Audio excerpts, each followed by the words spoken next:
land, I was homeless. And I used to fish all the time. I wasn't fishing playing, I was fishing catching fish because I drive to a rest area because I kept charcoal in my trunk. And when I got to them little grills on the side of the rest area, I'd take my charcoal and I'd fry my fish. But I was always fishing somewhere illegally because I ain't own no lake or nothing. And I catch a string of bass, probably get 6, 7 on there. Hey, what are you doing over here? Get away, get out of here. I pull my string up. Hey, them fish don't belong to you. Let them fish go. I got to take all them fish off the hook and throw it back in the water. He didn't know, man, that I'm trying to eat, but I can't break no law, so I got to go on by my business.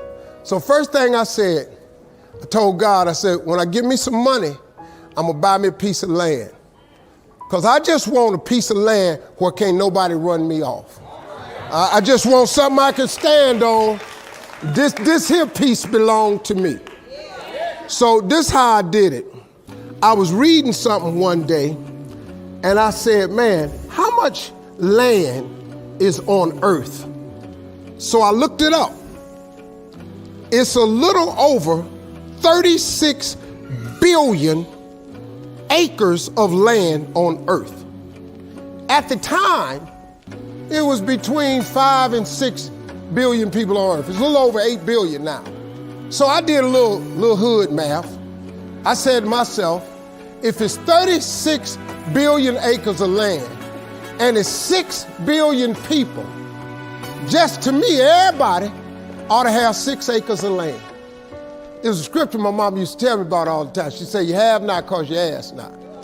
So guess what I started asking for? 6 acres of land. Just wanted 6. So I messed around and got my first piece of money. I got me a check for about $115,000. So first thing I did, went to Dallas, Texas, said I'm gonna buy me some land. I found a piece of land, I thought it was perfect. Had a fishing lake at the end of it, because I love to fish. I said, man, this piece I'm gonna buy right here. Let me talk to somebody. I was with a real estate agent. I said, how much is this? He said, it's $250,000. I can't afford this. I said, I got about 115. He said, I don't think you're gonna be able to get it for that, but I'll make a call. So he called the guy. The guy said he would take 115 now and I could pay him the rest later. And before I did it, I said, hey man, let me ask you something. How much land is that? He said, oh, that's 6 acres. It was 6 acres. I got ready to sign it up. The real estate agent said, Mr. Harvey, before you sign that, I want you to think about it. I want to show you something else. So he took me over to this dude's house. I never met this guy. He came outside, he's a hillbilly. He's just country. You know, I was a little nervous. Me and hillbillies don't really, we don't normally work that good together. His name was Jerry Campbell. Turned out to be one of the nicest men I ever met. I misjudged the man. He talked to me, he said, I want to show you something. And I go over there and I couldn't believe it, man. It had rolling hills on it. It had 4 lakes on it, fishing ponds. I said, man, look at this right here. How many acres is this, man?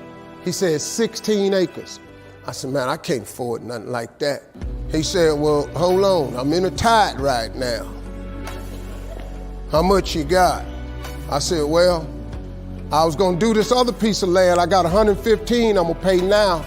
And if you give me a year to pay out the rest of it, I could buy it from you like that.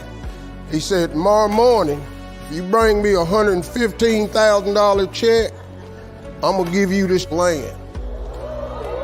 So I got the 16 acres of land the next day. So I said, wow, that's how it worked. You have not because you ask not. I asked for 6. Soon as I was gonna buy the 6, he put some grace on it. Next thing you know, I got 16 for the same money.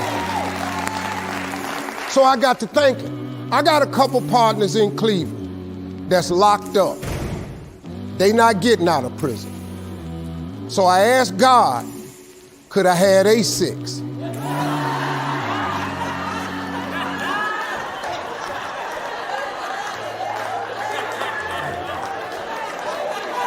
They not getting out.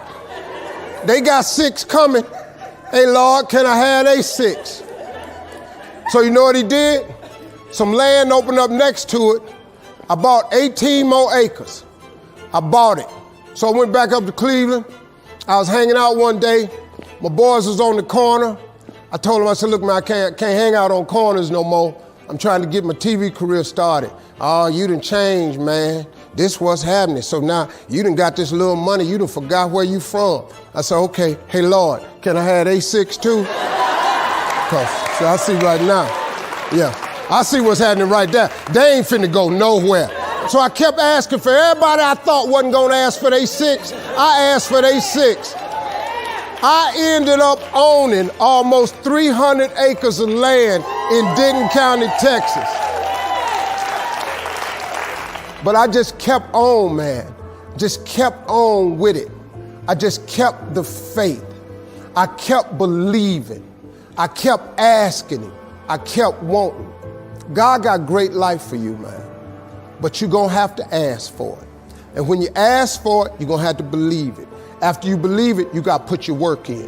Now, if you don't want to do the work that it takes to be successful, this man with his success, if you knew how hard he worked, if you knew the hours he put in, the hours his daddy put in, if you knew what it really took, it's daunting.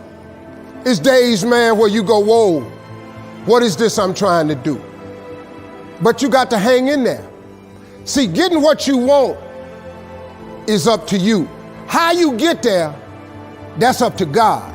See, the problem with you is you trying to figure out how to do something. Listen to this. The how-to ain't none of your business. The Bible don't tell you to figure nothing out. It say ask, believe, and receive. Now, see, you keep going down these churches, they keep telling you this, but you ain't listening. I'm asking you to listen. You can turn your life around if you change your attitude. You change your attitude, you change your altitude. Stop sitting in here with a life of mediocrity when that ain't what God created you for. Now, you might not want this life. You might not want what it takes to get here. But if you want this life, you got to put in your work. You got to put it in. You got to stay prayerful. You got to never give up. You got to talk God every day. Now, if that ain't what you want to do, then good luck. You keep doing what you've been doing, you're going to keep getting what you've been getting. I would try something else if I was y'all. I appreciate y'all coming. Thank y'all very much.